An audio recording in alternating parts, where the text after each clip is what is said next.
SAARC MBBS Kota एक special MBBS scholarship Kota होता है। पर्टिकुलरली ये उन स्टूडेंट्स के लिए रिजर्व है जिन्होंने ट्वेल्थ में या तो पोजीशन हासिल की है अपने रेस्पेक्टिव स्टेट या यूटी बोर्ड्स में। यहाँ पे जीरो लीनियंसी होती है, मतलब अगर आप किसी सब्जेक्ट में फेल हो तो आप फेल। तो पिछले कुछ सालों में इंसिडेंस ऑफ स्कैम जो है वो इंक्रीज हो गई। अब से मुझे ऐसा लग रहा है कि आज के बाद इसमें जो है बिल्कुल 100% ट्रांसपेरेंसी होगी, क्योंकि जो इसमें कल्प्रिट्स इन्वॉल्व थे they are behind the bar. NEET UG exam में हर साल 20 लाख से 25 लाख स्टूडेंट्स अपेयर होते हैं, लेकिन इन सभी स्टूडेंट्स में एंड में गवर्नमेंट कॉलेज में एडमिशन कितनों को मिल पाता है? Just around 55,000। यानी चाहे कोई कितनी भी मेहनत करे, इस एग्जाम में बस 2% लोगों का ही सिलेक्शन होगा। तो अब बाकी 98% का क्या? उन्हीं 98% लोगों के लिए ये चीज जरूरी है कि वो अपने लिए सभी पॉसिबल करियर पाथ्स और ऑप्शंस एक्सप्लोर करें, ताकि जब चीजें उनके लिए प्लान ए के अकॉर्डिंग सही से काम ना करें तो वो अपने प्लान बी को रेडी रखकर तब उस टाइम एक्ट कर पाए। और ऐसा ही एक ऑप्शन है MBBS in foreign countries through SAARC quota. और इसी टॉपिक को डिटेल में डिस्कस करने के लिए आज हमारे साथ हैं उबैर फयाज, जो इसी सार्क कोटा के through sir Salimullah medical college Dhaka में अपना एमबीबीएस कर रहे हैं। तो आज इनसे वही सब डिटेल्स जानेंगे जो आप जैसे स्टूडेंट्स को सार्क कोटा में अप्लाई करने के लिए और अल्टीमेटली अपना एमबीबीएस करने में हेल्प कर सकते। तो सीधा वीडियो को स्टार्ट करते हैं। तो हेलो उबैर, होपफुली आप ठीक होंगे। सबसे पहले आप ऑडियंस को अपना इंट्रोडक्शन दे दीजिए। अस्सलाम वालेकुम everyone. I am Ubair Fayaz from Kulgam, Kashmir. Presently, I am a first year MBBS student pursuing my MBBS through SARC MBBS quota at Sir Salimullah Medical College, Dhaka of Bangladesh. वालेकुम अस्सलाम उबैर। सबसे पहले आपने SAARC Kota की बात की है, तो क्यों ना हम यही से स्टार्ट करें और अपनी ऑडियंस को बताएं कि ये सार्क एमबीबीएस कोटा होता क्या है? सार्क एमबीबीएस कोटा एक स्पेशल एमबीबीएस स्कॉलरशिप कोटा होता है। पर्टिकुलरली ये सार्क कंट्री के स्टूडेंट्स के लिए जो है रिजर्व होता है। सार्क की 7 कंट्री जिनमें हमारा इंडिया भी आता है। ये 23 एमबीबीएस और 2 बीडीएस सीट्स होती है। ये उन स्टूडेंट्स के लिए रिजर्व है जिन्होंने ट्वेल्थ में या तो पोजीशन हासिल की है अपने रेस्पेक्टिव स्टेट या यूटी बोर्ड्स में, और या तो नीट क्वालिफाई किया है विद हाई मार्क। उन स्टूडेंट्स के लिए ये कोटा रिजर्व है। ठीक है उबैर, जो आपने अभी सार्क कोटा के बारे में बात की है उसके बारे में एलिजिबिलिटी, फीस स्ट्रक्चर वगैरह हम डिटेल में आगे डिस्कस करेंगे। लेकिन उससे पहले आप ऑडियंस को अपने एजुकेशनल बैकग्राउंड, कैसे आपने अपनी पढ़ाई कंप्लीट की और उसके बाद कैसे आप कॉलेज गए, उसके बारे में थोड़ा बैकग्राउंड के बारे में डिटेल्स दे दीजिए। बचपन से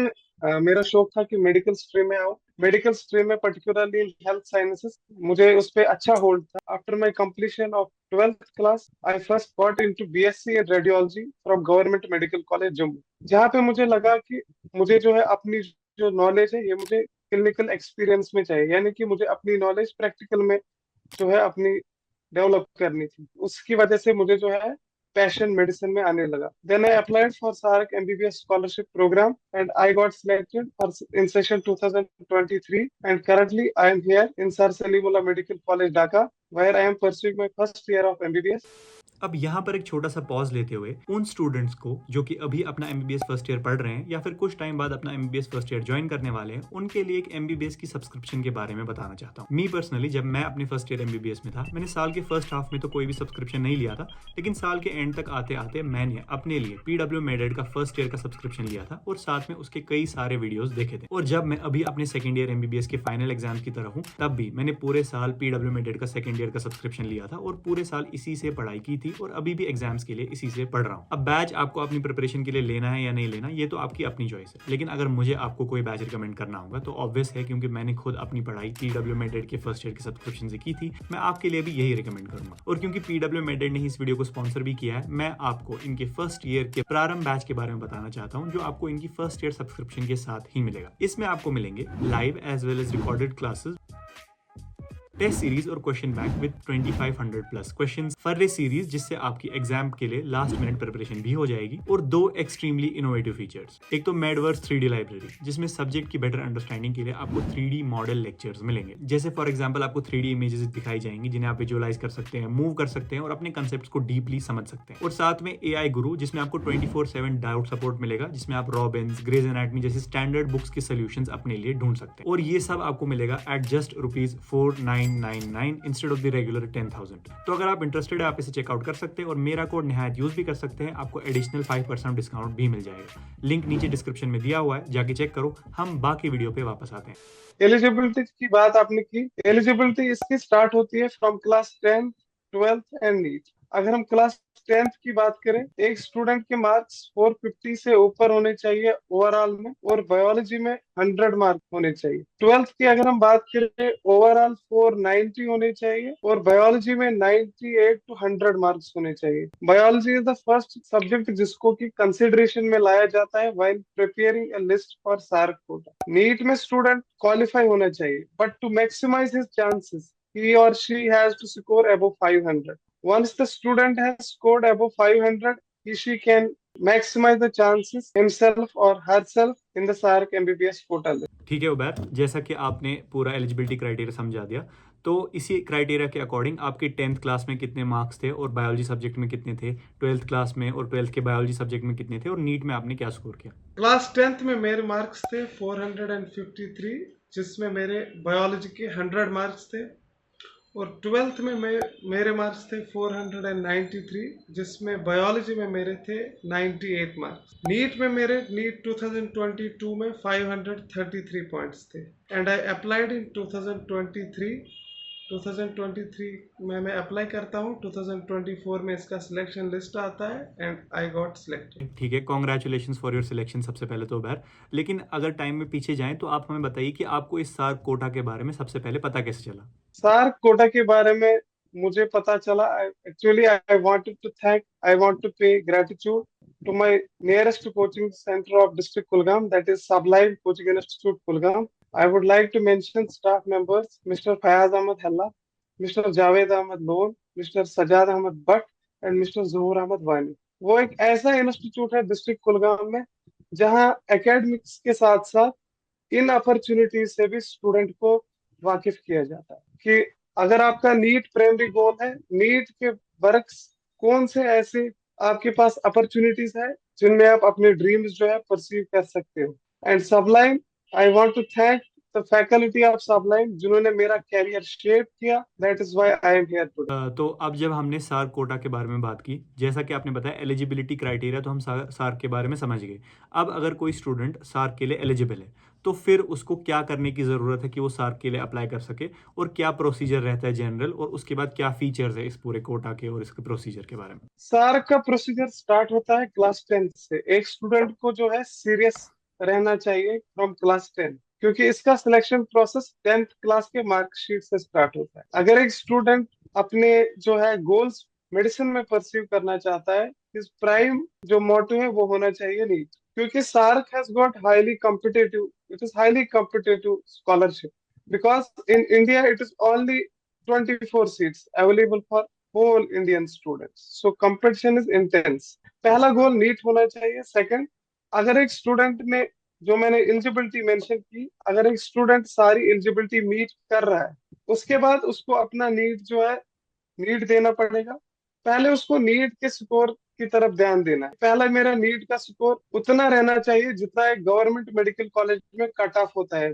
मैं गवर्नमेंट मेडिकल कॉलेज इंडियन की बात कर रहा हूँ, इंडियन मेडिकल कॉलेज। जब वो स्कोर दिमाग में रखेगा, ultimately his score in NEET will go 500 above, and he will get the maximum chances to get selected in SAARC as well. तो जब अपना नीट कंप्लीट करके student will be eligible for SAARC quota, and इसका form जो है every year दिसंबर में आता है।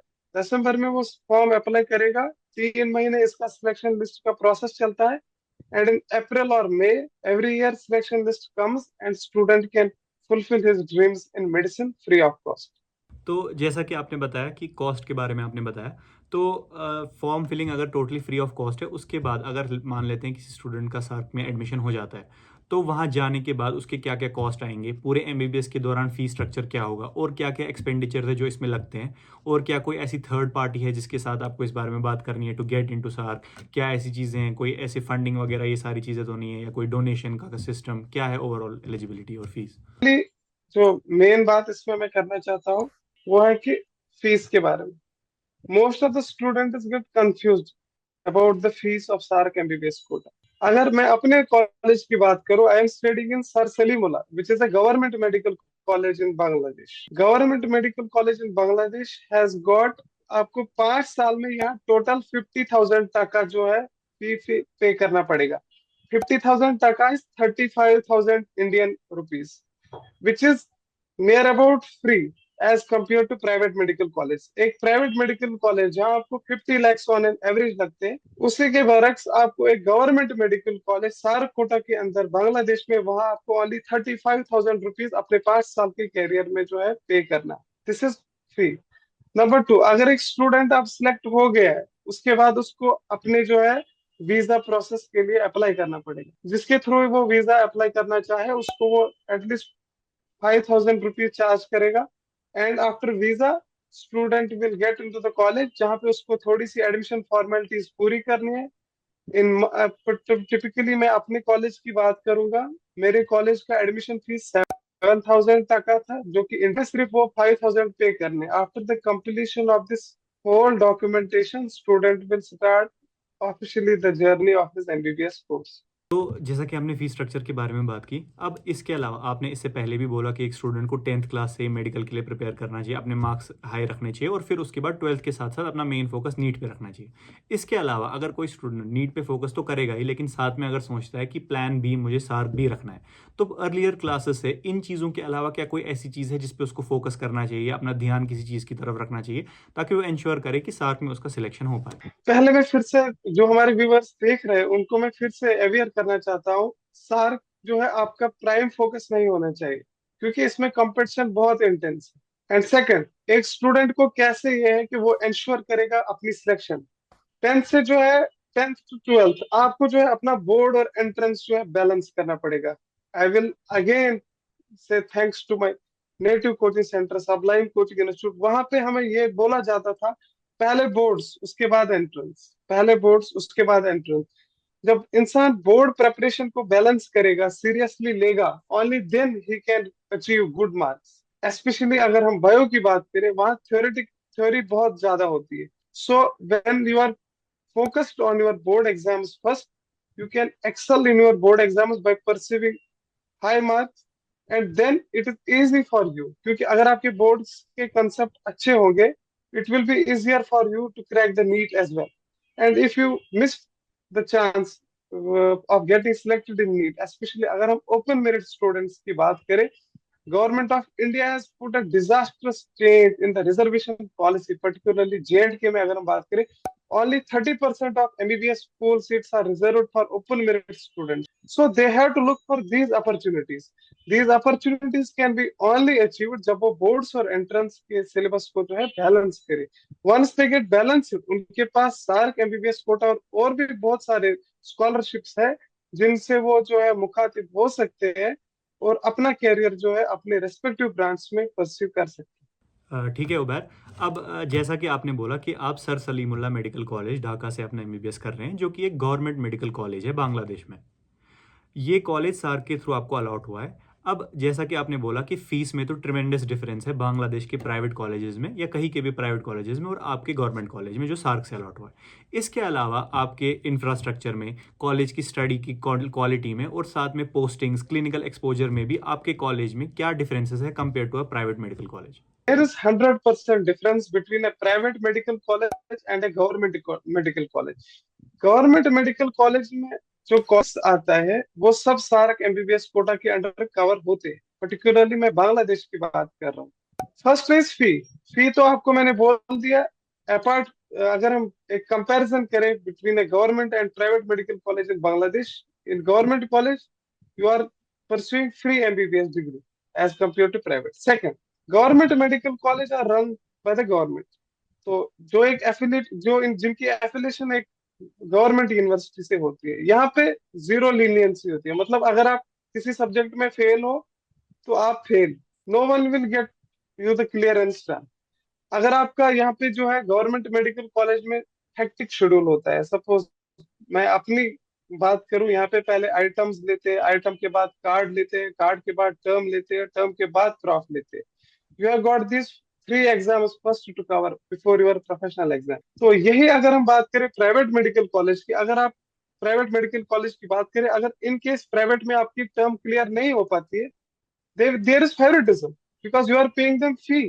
वो आपको बोलते हैं कि चलो अब इसको पास कर देते, अगर एक चांस से दो चांस से नहीं हुआ, वो आपको साल वेस्ट नहीं करेंगे। They will ultimately they have to pass you. But in case of government medical college, you can compare yourself अगर आप जीएमसी श्रीनगर में एमबीबीएस कर रहे हैं, जीएमसी श्रीनगर में जैसे आपको ट्रीट किया जाता है सेम वैसे ही आपको, इनफैक्ट यहाँ पे थोड़ा सा बिजी शेड्यूल है as compare to the government medical college of India. अगर हम क्लिनिकल एक्सपीरियंस की बात करें, क्लिनिकल एक्सपीरियंस एक एमबीबीएस स्टूडेंट के लिए प्राइम फैक्टर होता है जो कि डिसाइड करेगा वो कैसा डॉक्टर बनेगा। और अगर हम बात करें एक गवर्नमेंट मेडिकल कॉलेज और प्राइवेट मेडिकल कॉलेज की, गवर्नमेंट मेडिकल कॉलेज के एफिलिएशन में एटलीस्ट 2 गवर्नमेंट हॉस्पिटल्स होते। अगर हम अपनी बात करें, हमारे सर सलीमुल्लाह मेडिकल कॉलेज का एफिलिएशन जो हमारा प्राइम हॉस्पिटल है वो मिडफोर्ड हॉस्पिटल है, which is the Asia's probably the oldest hospital as far I have listened, that was established by British. So एक प्राइवेट मेडिकल कॉलेज का ये सबसे बड़ा इशू रहता है, हॉस्पिटल वहाँ पे पेशेंट फ्लो कम होता है क्योंकि प्राइवेट में पेशेंट्स बहुत कम जाते हैं। So the student studying in private medical college have got less exposure compare to that of student studying in the government medical college, which is a prime factor. Third point, the difference between government medical college and private medical college is clinical exposure. आप medicine पढ़ रहे हो, so you have to focus more on practical knowledge.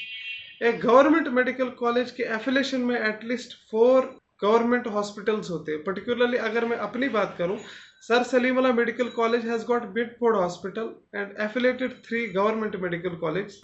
तो ठीक है उबैर, हम differences के बारे में समझ गए। अब कई बार ऐसा होता है क्योंकि सार्क का कोटा काफ़ी पुराने लंबे टाइम से चला आ रहा है, तो हर 2-3 साल में ऐसी न्यूज़ सुनने को मिलती है, पास्ट में भी आती थी और अभी रिसेंटली भी, कि जैसे कभी स्टेट का कोई टॉपर हुआ वो प्रोटेस्ट कर रहा है कि उसे अपनी सीट नहीं मिली, या कई बार स्कैम्स के डिस्कशन होते हैं कि सार्क में जो एलिजिबल क्राइटेरिया है उसके अकॉर्डिंग भी जो स्टूडेंट्स डिजर्विंग थे सबसे ज़्यादा उनको पहले सीट नहीं मिली, कोई और लिस्ट में आ गया। तो इन स्कैम्स का क्या सीन है और कैसे स्टूडेंट इंश्योर करेगा कि इन स्कैम से हटकर वो अपने लिए, अगर वो डिजर्व करता है तो एक सीट इंश्योर कर सके? अगर हम स्कैम्स की बात करें तो पिछले कुछ सालों में इंसिडेंस ऑफ स्कैम जो है वो इंक्रीज हो गई। इंसिडेंस ऑफ स्कैम्स इसलिए इंक्रीज हुई क्योंकि rising demand of medical education, unawareness, parents जो है वो थोड़ा ओवर एक्साइटेड होते हैं अपने बच्चों को लेकर के। उनको लगता है कि स्टूडेंट जो है, उनको कोई बोलता है कि इसको मैं इस कॉलेज में भेजूंगा तो वो मानते हैं कि शायद वो बच्चा पहुंच गया। ये होता है पहला फैक्टर इसमें। सेकंड, मिडलमैन जो होते हैं वो फेक मार्क्स कार्ड्स प्रोड्यूस करते हैं। एक्चुअली अगर हम सार्क एमबीबीएस कोटा की बात करें तो I was the victim of the scam in 2023 session. जब मैंने पहली बार 22-23 सेशन में अप्लाई किया, I was the victim of the scam and I fought for 6 months and I got the justice and I M today here. तो इन scams को avoid करने के लिए गवर्नमेंट ऑफ इंडिया भी आगे आई, गवर्नमेंट ऑफ बांग्लादेश भी आगे आई, जिसकी वजह से बहुत सारे कंसल्टेंसीज जो कि इसमें प्राइम फैक्टर्स होते हैं स्कैम करवाने के लिए, बहुत सारी कंसल्टेंसीज को जो है सील किया गया, बहुत सारे मिडलमैन को अरेस्ट किया गया, जिसकी वजह से एक कंप्लीट ट्रांसपेरेंट लिस्ट इशू हुआ 2024 सेशन के लिए, जिसमें मैं सिलेक्ट हुआ था। और इसके बाद मुझे ऐसा लगता है कि आज के बाद इसमें कोई स्कैम नहीं होगा क्योंकि बहुत सारे स्टूडेंट्स आगे आए थे जिन्होंने इसके खिलाफ बोला था कि इसमें कुछ गड़बड़ लग रहा है पिछले साल के लिस्ट में, दैट वाज स्मेलिंग फाउल। तो अब से मुझे ऐसा लग रहा है कि आज के बाद इसमें जो है बिल्कुल 100% ट्रांसपेरेंसी होगी क्योंकि जो इसमें कल्प्रिट्स इन्वॉल्व थे they are behind the bars. ठीक है, तो ये काफ़ी अच्छी बात सुनने को मिली है और हम भी होप करेंगे कि हमेशा ट्रांसपेरेंसी मेंटेन रहे और जो स्टूडेंट्स डिजर्व करते हैं उन्हीं को सीट मिले रिगार्डलेस कि कौन कम्पीट कर रहा है। ओके, तो अब जब आप स्टूडेंट हैं बांग्लादेश में अपने कॉलेज में और आप आप अपना एमबीबीएस कर रहे हैं as an FMG, foreign medical graduate, तो क्या डिफरेंसेस होती हैं एक फॉरेन मेडिकल ग्रेजुएट की पढ़ाई में और पढ़ाई के बाद वापस इंडिया आकर अपनी फर्दर एजुकेशन परस्यू करने में मेडिकल फील्ड में compare to an Indian medical graduate? Difference between FMG और आईएमजी, ये एक बड़ा क्वेश्चन रहता है हर किसी स्टूडेंट के माइंड में who is going to pursue MBBS abroad. But 2029 में जो बैच अब पास आउट होने वाला है, ये डिफरेंस उधर ही खत्म हो जाएगी बिकॉज ए स्टूडेंट, जो स्टूडेंट अपना एमबीबीएस परस्यू कर रहा है इंडिया में, इंडिया के गवर्नमेंट मेडिकल कॉलेज में, और जो स्टूडेंट अब सेशन से 2024 से जो स्टूडेंट अपना एमबीबीएस परस्यू कर रहा है एक फॉरेन मेडिकल कॉलेज में, they are on the same line because national medical council ने एक एग्जाम इंट्रोड्यूस किया है, नेक्स्ट एग्जाम, जो कि एक इंडियन मेडिकल ग्रेजुएट को भी देना है और फॉरेन मेडिकल ग्रेजुएट को भी देना है। एक इंडियन मेडिकल ग्रेजुएट जितना मेहनत करेगा उतना ही एक फॉरेन मेडिकल ग्रेजुएट को भी अब मेहनत करनी है to pass the FMG exam, that is next exam, that is a licensing exam to become valid medical professionalist. और मेन बात, अगर हम अब बात करें FMG क्लियर करने के बाद एक स्टूडेंट के क्या गोल्स होते हैं, अगर हम अब तक के सेशन की बात करें 2023 के पास आउट, एक स्टूडेंट का टारगेट पहले यही होता था, एक foreign medical graduation examination FMG को जो है देना पड़ता था, वो पास करके वो in the Indian medical council register होता था एज अ डॉक्टर। उसके बाद वो अपनी इंटर्नशिप परसीव करता था। After that he was competing with Indian medical graduates for exams like PG, INI-CET और foreign exams like USMLE, PLAB and AIMS। अब अगर हम एक मेडिकल स्टूडेंट की बात करें, दो मेडिकल स्टूडेंट्स के दरमियान, एक MBBS अपना परसीव कर रहा है सार्क कोटा के थ्रू एक गवर्नमेंट मेडिकल कॉलेज में, एक स्टूडेंट अपना MBBS परसीव कर रहा है प्राइवेट मेडिकल कॉलेज में, तो इनके दरमियान डिफरेंस इनके FMG रिजल्ट्स पे भी आता है। अगर हम अपने कॉलेज की बात करें, हमारे कॉलेज के रिसेंट पास आउट्स में एक स्टूडेंट है जिनका नाम मिलाद है, वो अभी GMC अनंतनाग में अपनी इंटर्नशिप कर रहे हैं। उनकी रैंक FMG में ऑल ओवर इंडिया रैंक 3 थी। तो दिस शोज कि गवर्नमेंट मेडिकल कॉलेज जो साग कोटा के अंदर है, वहाँ स्टूडेंट्स को कितनी मेहनत करवाई जाती है, जो कि उनके रिजल्ट्स पे फिर असर दिखता है। आफ्टर ऑल ये फिर दिखता है जब वो अपनी क्लिनिकल प्रैक्टिस में आते हैं, उधर दिखता है कि एक साग कोटा स्टूडेंट और एक प्राइवेट मेडिकल कॉलेज में जिस स्टूडेंट ने पढ़ा होता है कितना डिफरेंस आता है। तो ये डिफरेंस फिर क्रिएट करता है एक इंडियन मेडिकल ग्रेजुएट और फॉरेन मेडिकल ग्रेजुएट में। एक फॉरेन मेडिकल ग्रेजुएट कभी कभार इंडियन मेडिकल ग्रेजुएट को अपनी नॉलेज से पीछे छोड़ देता है, पर्टिकुलरली जब स्टूडेंट अपना MBBS परसीव किया हो एक सार्क MBBS कोटा के गवर्नमेंट मेडिकल कॉलेज के थ्रू। ठीक है, तो मुझे लगता है हम लोगों ने एक स्टूडेंट के MBBS कॉलेज में एडमिशन होने से लेकर जब फिर उसके बाद वो MBBS पास आउट करके FMG एग्जाम दे, तब तक सब कुछ डिस्कस कर लिया है। तो इस सार कोटा को छोड़ के अब आपके बारे में बात करते हैं। आपके पर्सनल क्या इंटरेस्ट हैं, क्या आपने डिसाइड किया कि आप कैसे अपने MBBS में क्या चीज़ें करना चाहते हैं, अपनी हॉबीज़ वगैरह उनके बारे में बताइए। अपनी अगर पर्सनल प्रेफरेंसेस की मैं बात करूं, मेरा बचपन से ही इंटरेस्ट मेडिकल फील्ड में था। तो अपनी 12th कंप्लीट करने के बाद मैंने सोचा कि मुझे हेल्थ साइंस में आना है। तो हेल्थ साइंस में आने के लिए मैंने अपना नीट एग्जाम दिया, तो आई गॉट 533 पॉइंट्स। तो उस टाइम कट ऑफ हुआ था 590। तो belonging to an open merit category student, अगर मेरा ये वीडियो अथॉरिटीज तक पहुंच रहा है, I request government of India to change this reservation system. Particularly students of open merit जो है वो बहुत ज़्यादा सफ़र कर रहे हैं। अगर हम मेडिकल एंट्रेंस एग्जाम की बात करें, नीट UG, नीट PG, दोनों में जो है रिजर्वेशन सिस्टम एक ओपन मेरिट कैटेगरी स्टूडेंट को दिन ब दिन मारे जा रहा है। तो same happened to me, but मेरे पास जो है साक MBBS कोटा का ऑप्शन था।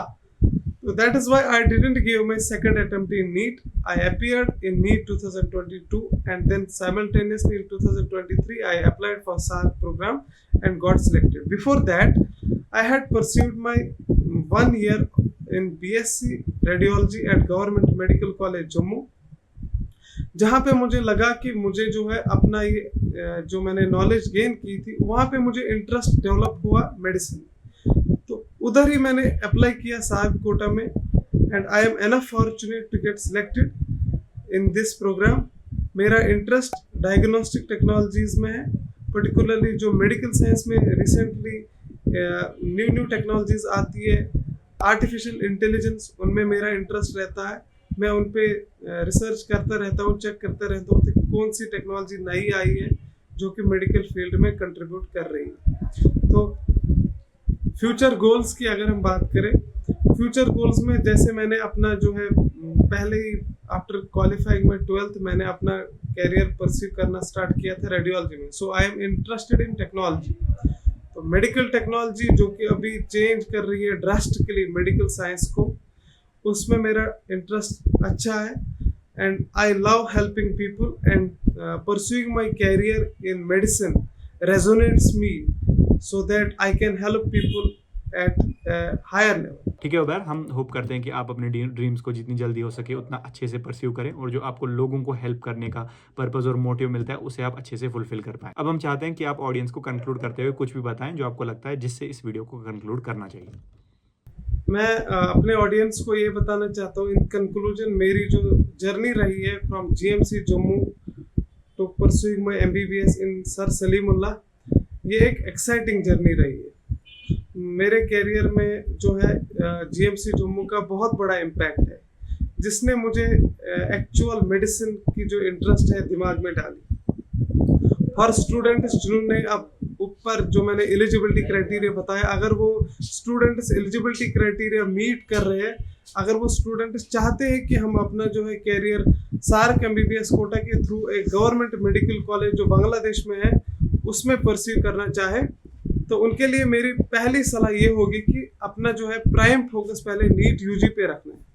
अगर आप नीट यूजी पे प्राइम फोकस रखोगे उससे आपके जो है सिलेक्शन के चांसेस मैक्सिमाइज हो जाएंगे सार्क एमबीबीएस कोटा में। स्टूडेंट्स जो एलिजिबल है इस क्राइटेरिया को सुन के, उनसे मैं रिक्वेस्ट करूंगा before applying into this program वो एटलीस्ट एक बार मुझसे जो है कांटेक्ट करें। दे शुड कांटेक्ट मी, क्योंकि मैं नहीं चाहता कि जो मैंने सफर किया, जो मैंने फेस किया, वो कोई और स्टूडेंट भी करे। इसके लिए मैं सोच रहा हूँ कि मैं अपना एक यूट्यूब चैनल जो है वो स्टार्ट करूँ, उसमें मैं एक वीडियो सीरीज क्रिएट करूँ about the eligibility, about the selection process, कब इसके फॉर्म्स आते हैं, अप्लाई कब करना है, और स्टूडेंट्स ओवरऑल जो एमबीबीएस अब्रॉड परस्यू करना चाहते हैं उनके लिए भी मेरा मैसेज है। अगर आपको कोई भी क्वेश्चन हो रिगार्डिंग एमबीबीएस अब्रॉड, आप फ्रीली मुझसे कांटेक्ट कर सकते। और स्टूडेंट्स जो मुझसे कांटेक्ट करना चाहे, they should contact me on Instagram for the comprehensive exploration of these opportunities, because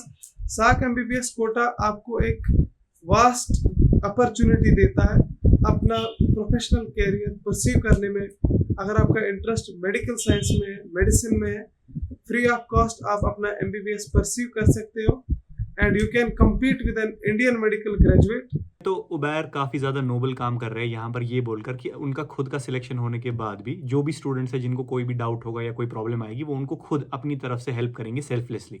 इस चीज़ में आपको उबैर को कांटेक्ट करने के लिए जिस भी सोशल मीडिया हैंडल या फिर कांटेक्ट की ज़रूरत होगी, हम लोग वीडियो के डिस्क्रिप्शन में, टाइटल में या जहाँ पर भी पॉसिबल होगा वो चीज़ें दे देंगे आपको। अगर इसके रिलेटेड कोई भी डाउट्स हैं या कोई प्रॉब्लम आएंगी तो आपको डेफिनेटली उबैर को कॉन्टैक्ट करना चाहिए। इसके अलावा अगर वो अपनी यूट्यूब चैनल बनाते हैं तो आपको उस पर भी उनको फॉलो करना चाहिए ताकि आपकी ज़्यादा से ज़्यादा हेल्प हो सके। आई एम श्योर इस वीडियो से काफ़ी सारे ऐसे एस्पिरेंट्स जिनको सार्क के रिलेटेड कन्फ्यूजन था या उन्हें नहीं पता था कि प्लान बी में क्या करना है, उनकी काफ़ी ज़्यादा हेल्प होगी। तो thank you Ubair for joining us today and hope कि ज़्यादा से ज़्यादा स्टूडेंट्स तक ये वीडियो पहुंचे और उनकी हेल्प हो। Thank you so much. Actually मैं थैंकफुल हूँ आपका, जिन्होंने मुझे अपॉर्चुनिटी दी एक ऐसे प्लेटफॉर्म पे अपने आप को एक्सप्रेस करने की, क्योंकि आपसे जो है 90% ऑफ स्टूडेंट्स ऐसे जुड़े हैं जो अपना ड्रीम जो है परस्यू करना चाहते हैं medicine. If not in medicine they will be interested in paramedical science और नर्सिंग। उसके लिए भी मैं स्टूडेंट्स को जो है बहुत सारे अपॉर्चुनिटीज से एक्सप्लोर करवाना चाहता हूँ, पर्टिकुलरली PM-SSS स्कॉलरशिप जिसके बारे में स्टूडेंट्स को नहीं पता होता है, सेम सार्क कोटा और भी बहुत सारी इंटरनेशनल स्कॉलरशिप्स ऐसी हैं जिसके बारे में स्टूडेंट्स बिल्कुल अनअवेयर है। इवन जब मैं सिलेक्ट हुआ था मेरे फ्रेंड्स को भी पता नहीं था ये क्या है, कैसे हुआ। I am thankful to my local coaching academy जिन्होंने मुझे इससे वाकिफ करवाया, and thank you so much to you जिन्होंने मुझे आज टाइम दिया स्टूडेंट्स से मुखातिब होने का। It was our pleasure having you here today. Thank you, Ubair, for giving us your time. What just happened?